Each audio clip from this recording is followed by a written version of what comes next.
The deep डाईव्हमध्ये आपलं स्वागत आहे. आज आपण एका अशा विषयावर बोलणार आहोत जो आपल्या सगळ्यांच्या आयुष्याला स्पर्श करतो, पण ज्याबद्दल आपल्याला फार कमी माहिती असते. तो विषय आहे सार्वजनिक वित्त किंवा पब्लिक फायनान्स.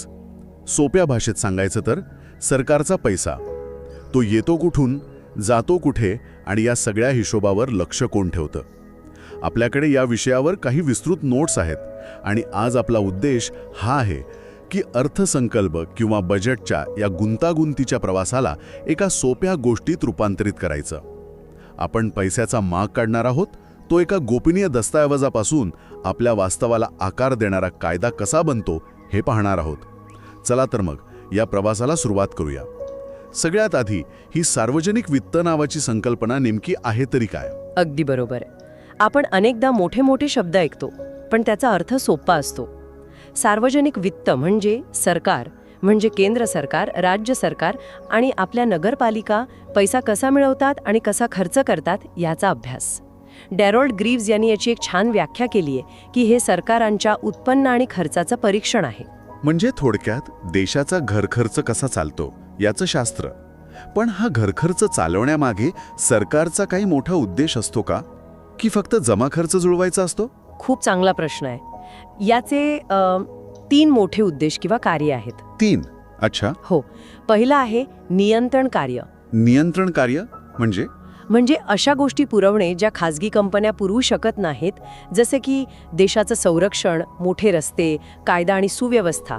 यावर पैसे खर्च करणं ही सरकारची जबाबदारी आहे. दुसरं आणि खूप महत्त्वाचं कार्य आहे वितरण कार्य, म्हणजे समाजातल्या श्रीमंत आणि गरीब यांच्यातली दरी कमी करण्याचा प्रयत्न करणे. ओके. सरकार श्रीमंतांवर जास्त कर लावतं आणि तो पैसा गरिबांच्या कल्याणकारी योजनांवर, जसं की स्वस्त धान्य किंवा आरोग्य सुविधांवर खर्च करतं.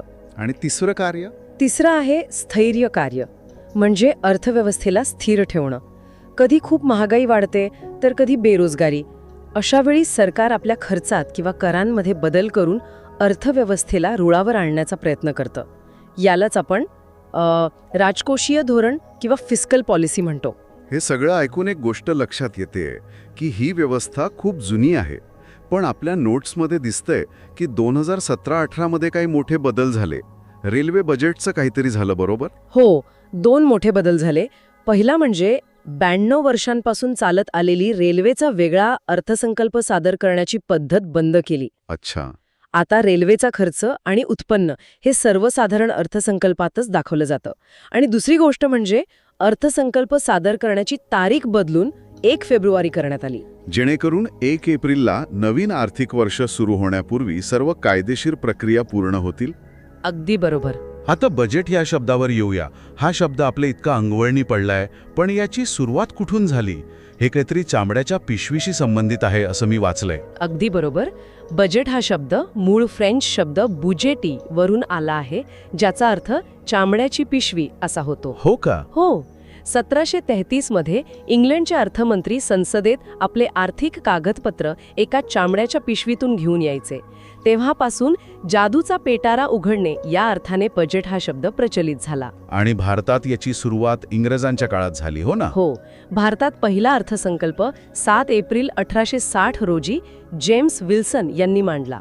पण स्वतंत्र भारताचा पहिला अर्थसंकल्प 26 नोव्हेंबर 1947 रोजी R.K. षण्मुखम चेट्टी यांनी सादर केला. अच्छा. गंमत म्हणजे तो पूर्ण वर्षाचा नव्हता, तर फक्त 7.5 महिन्यांसाठी होता. 15 ऑगस्ट 1947 ते 31 मार्च 1948 पर्यंत. आपण 1 एप्रिल ते 31 मार्च हे आर्थिक वर्ष वापरतो. हे नेहमीपासून असंच आहे का?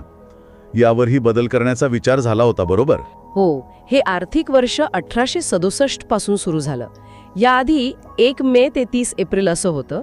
खरं तर L.K. झा समिती आणि नंतर शंकर आचार्य समितीने सुद्धा आर्थिक वर्ष कॅलेंडर वर्षाप्रमाणे, म्हणजे 1 जानेवारी ते 31 डिसेंबर असं करण्याची शिफारस केली होती. पण सरकारने ती स्वीकारली नाही.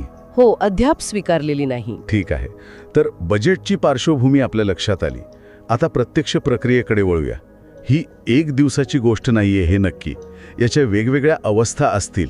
अगदी. याला आपण 4 अंकी नाटक म्हणू शकतो. पहिला अंक अर्थसंकल्प तयार करणे, जे पडद्यामागे चालतं. दुसरा अंक त्याला संसदेत कायदेशीर रूप देणे.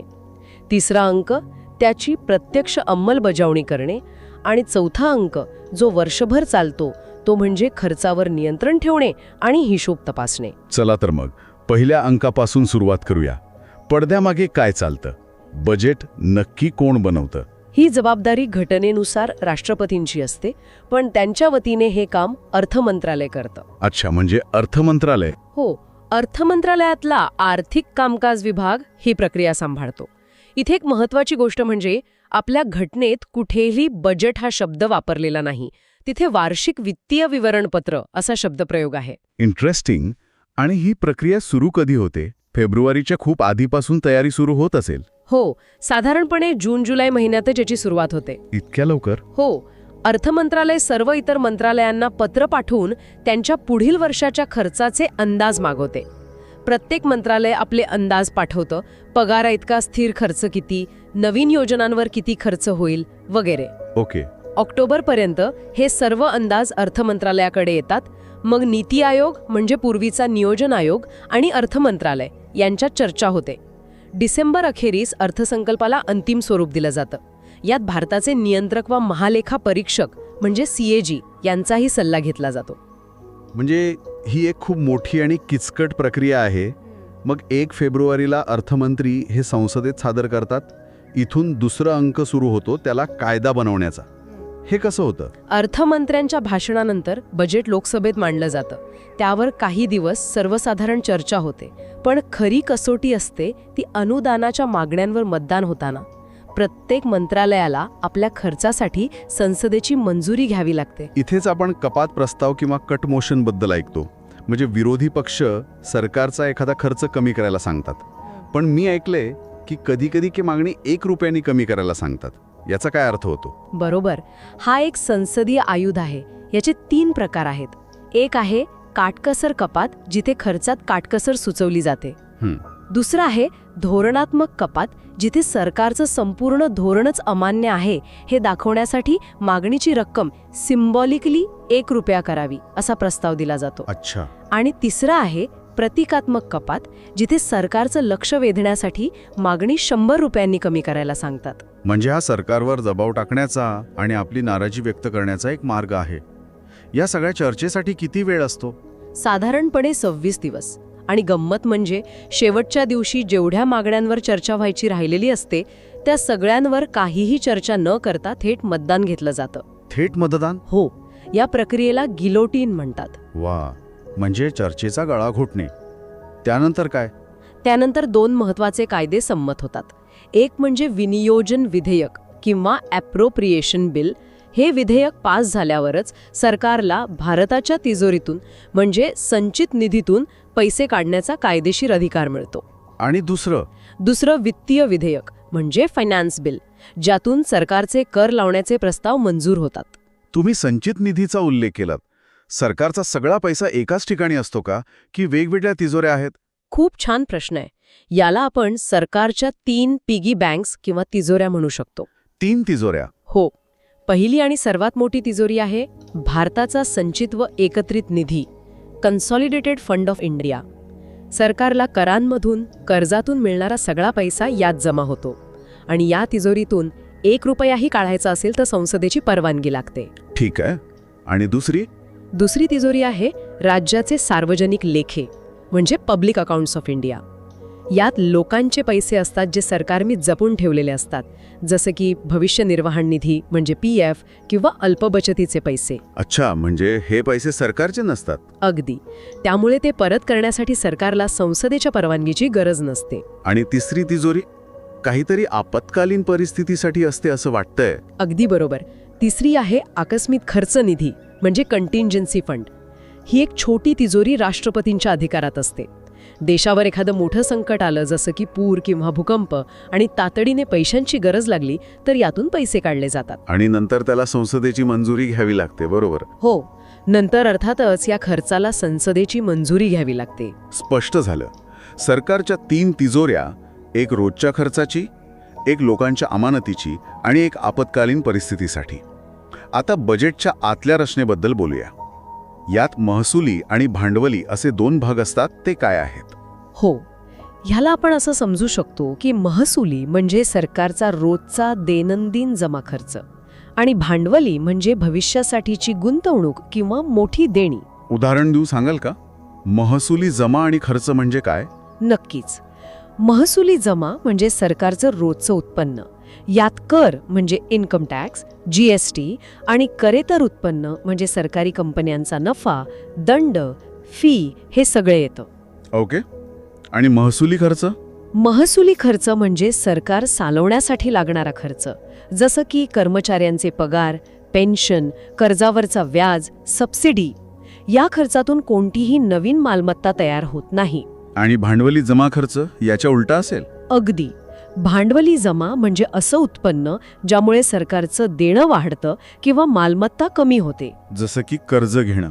हो, सरकारने घेतलेलं कर्ज किंवा सरकारी कंपनी विकून म्हणजे निर्गुंतवणूक करून मिळालेले पैसे.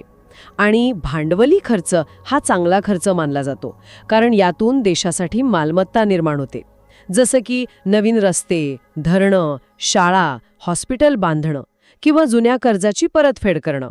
इथेच तूट ही संकल्पना येते. आपण नेहमीच तुटीचा अर्थसंकल्प याबद्दल ऐकतो, म्हणजे खर्च उत्पन्नापेक्षा जास्त. हे तर कोणत्याही घरासाठी चांगलं मानलं जात नाही, मग देशासाठी हे कसं चालतं? बरोबर आहे. पण विकसनशील देशांना विकासाची गती वाढवण्यासाठी जास्त खर्च करावा लागतो, जो त्यांच्या उत्पन्नातून भागत नाही. त्यामुळे तुटीचा अर्थसंकल्प मांडला जातो. पण यातली कोणती तूट किती आहे हे पाहणं महत्त्वाचं आहे. आपण नेहमीच राजकोषीय तूट किंवा फिस्कल डेफिसिट हा शब्द ऐकतो. हा सगळ्या तुटींमधला सगळ्यात महत्त्वाचा आकडा असतो असं म्हणतात. याचा सोपा अर्थ काय? 50,000 रुपये आहे आणि खर्च 60,000 झाला, तर ती 10,000 रुपयांची तूट भरून काढण्यासाठी आपल्याला कर्ज घ्यावं लागेल. अच्छा. राजकोषीय तूट म्हणजे देशाच्या पातळीवरचं हेच गणित आहे. आणि महसुली तूट म्हणजे रेव्हेन्यू डेफिसिट? महसुली तूट म्हणजे जेव्हा सरकारचा दैनंदिन खर्च म्हणजे पगार, व्याज त्याच्या दैनंदिन उत्पन्नातून भागत नाही. ही एक धोक्याची घंटा मानली जाते. का? कारण याचा अर्थ सरकार रोजचा खर्च चालवण्यासाठी सुद्धा कर्ज घेत आहे, जे गुंतवणुकीसाठी वापरलं जात नाहीये. या तुटीवर नियंत्रण ठेवण्यासाठी काही कायदा आहे का? नाहीतर सरकार किती खर्च करेल? हो, यासाठीच 2003 मध्ये FRBM कायदा म्हणजे FRBM ॲक्ट आणला गेला. याला आपण असं म्हणू शकतो की सरकारने स्वतःलाच आर्थिक शिस्त लावण्यासाठी केलेला कायदा. या कायद्याचं उद्दिष्ट काय होतं? याचं उद्दिष्ट होतं की महसुली तूट शून्यावर आणायची आणि राजकोषीय तूट GDPच्या 3% मर्यादित ठेवायची. पण हे उद्दिष्ट साध्य झाले का? नाही. 2008 साली जागतिक आर्थिक मंदी आली आणि अर्थव्यवस्थेला चालना देण्यासाठी सरकारला खूप खर्च करावा लागला. त्यामुळे ही उद्दिष्टे पाळता आली नाहीत. यावरून हेच दिसतं की दीर्घकालीन आर्थिक शिस्त आणि तात्काळ आलेलं आर्थिक संकट यात समतोल साधणं किती अवघड असतं. ठीक आहे. म्हणजे बजेट सादर झालं, मंजूर झालं, पण फक्त आकडे मांडून भागत नाही. त्यातून काय साध्य झालं हे पाहणंही महत्त्वाचं आहे. यासाठी बजेटचे काही वेगळे प्रकार आहेत का? हो, इथेच बजेटच्या मांडणीत एक उत्क्रांती दिसते. सुरुवातीला पारंपरिक अर्थसंकल्प होता, ज्याचा उद्देश फक्त खर्चावर नियंत्रण ठेवणे हा होता. मग विचार आला की आपण जो पैसा खर्च करतोय त्यातून काय काम होतंय. यातून निष्पादन अर्थसंकल्प म्हणजे परफॉर्मन्स बजेट आला. आणि त्यानंतर पुढचा विचार आला की काम तर झालं, पण त्याचा समाजावर काय परिणाम झाला. म्हणजे शाळा बांधली पण शिक्षणाचा दर्जा सुधारला का. यातून आउटकम बजेट म्हणजे शून्याधारित अर्थसंकल्प आला. आणि तुम्ही अजून एका प्रकाराबद्दल बोलत होतात. हो, एक सर्वात क्रांतिकारी संकल्पना आहे शून्याधारित अर्थसंकल्प म्हणजे झिरो बेस्ड बजेटिंग. हे नावच खूप वेगळं आहे. शून्याधारित म्हणजे काय? याचा अर्थ प्रत्येक विभागाला दरवर्षी आपला प्रत्येक खर्च नव्याने शून्यपासून सिद्ध करावा लागतो. मागच्या वर्षी 100 कोटी मिळाले होते म्हणून यावर्षी 110 कोटी द्या असं चालत नाही. अच्छा, म्हणजे तुम्हाला 100 कोटी का हवेत हे नव्याने सांगावं लागतं. अगदी. हे तर सैद्धांतिकदृष्ट्या खूप चांगलं वाटतंय, पण हे प्रत्यक्षात आणणं शक्य आहे का? एवढ्या मोठ्या सरकारसाठी प्रत्येक खर्चाचं समर्थन दरवर्षी शून्यापासून करणं. बरोबर. हेच याची सर्वात मोठी अडचण आहे.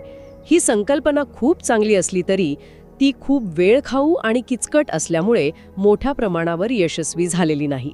महाराष्ट्राने 1986 मध्ये याचा प्रयोग केला होता. आता एका महत्त्वाच्या संकल्पनेकडे येऊया, जेंडर बजेट. याचा अर्थ महिलांसाठी वेगळा अर्थसंकल्प असा होतो का? नाही, तसं नाही. जेंडर बजेट म्हणजे महिलांसाठी वेगळा अर्थसंकल्प नाही, तर सरकारच्या एकूण अर्थसंकल्पाचा महिलांवर काय परिणाम होतो याचं विश्लेषण करणे. अच्छा. सरकारच्या योजनांचा, करांचा महिलांना किती फायदा किंवा तोटा होतो हे तपासलं जातं. भारतात 2005-06 पासून अर्थसंकल्पात यावर एक स्वतंत्र विवरणपत्र जोडलं जातं. तर हे झालं बजेटचं नियोजन आणि अंमलबजावणी.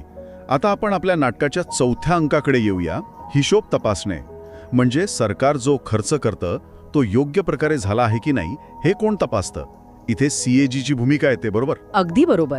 भारताचे नियंत्रक आणि महालेखापरीक्षक, कंट्रोलर अँड ऑडिटर जनरल म्हणजे CAG हे सरकारी खर्चाचे वॉचडॉग किंवा पहारेकरी आहेत. हे घटनात्मक पद आहे, हो ना? हो, हे घटनात्मक पद आहे आणि त्यांची नेमणूक राष्ट्रपती करतात. ते केंद्र आणि राज्य सरकारांच्या सर्व खर्चाचे लेखापरीक्षण म्हणजेच ऑडिट करतात. मी असं ऐकलंय की CAG आणि CGA यात लोक गोंधळतात. या दोन पदांमध्ये काय फरक आहे? हो, हा गोंधळ होऊ शकतो. यातील फरक एका सोप्या उदाहरणाने समजू. समजा एका दुकानात एक व्यक्ती दिवसभरातल्या सगळ्या व्यवहारांची नोंद वहीत करते, म्हणजे हिशोब ठेवते. म्हणजे अकाउंटिंग. हो, ती व्यक्ती म्हणजे CGA, controller general of accounts. आणि महिन्याच्या शेवटी दुसरा एक माणूस येऊन ती वही तपासतो की सगळं बरोबर आहे की नाही, कुठे घोटाळा तर नाही ना, म्हणजे हिशोब तपासतो. म्हणजे ऑडिटिंग. बरोबर, तो माणूस म्हणजे CAG. उत्तम उदाहरण. म्हणजे CAG हिशोब ठेवतात आणि CAG तो तपासतात. CAG आपला अहवाल कोणाला सादर करतात? CAG आपला अहवाल राष्ट्रपतींना सादर करतात आणि राष्ट्रपती तो संसदेसमोर ठेवतात. पण संसदेकडे एवढा वेळ नसतो की ते एवढ्या मोठ्या अहवालाचा अभ्यास करतील. म्हणून हे काम संसदीय समित्या करतात. कोणत्या समित्या आहेत या? यात प्रमुख आर्थिक समित्या आहेत. सर्वात महत्वाची आहे लोकलेखा समिती, पब्लिक अकाउंट्स कमिटी म्हणजे PAC. ही CAGच्या अहवालाची चिरफाड करते. अच्छा. गंमत म्हणजे 1967 पासून या समितीचा अध्यक्ष विरोधी पक्षाचा सदस्य असतो. त्यामुळे सरकारवर एक वचक राहतो. CAGला म्हणूनच या समितीचे कान, डोळे आणि मित्र म्हटले जाते. आणि बाकीच्या दोन समित्या? दुसरी आहे लोक अंदाज समिती म्हणजे एस्टिमेट्स कमिटी. ही समिती सरकारी खर्चात काटकसर कशी करता येईल यावर सूचना देते.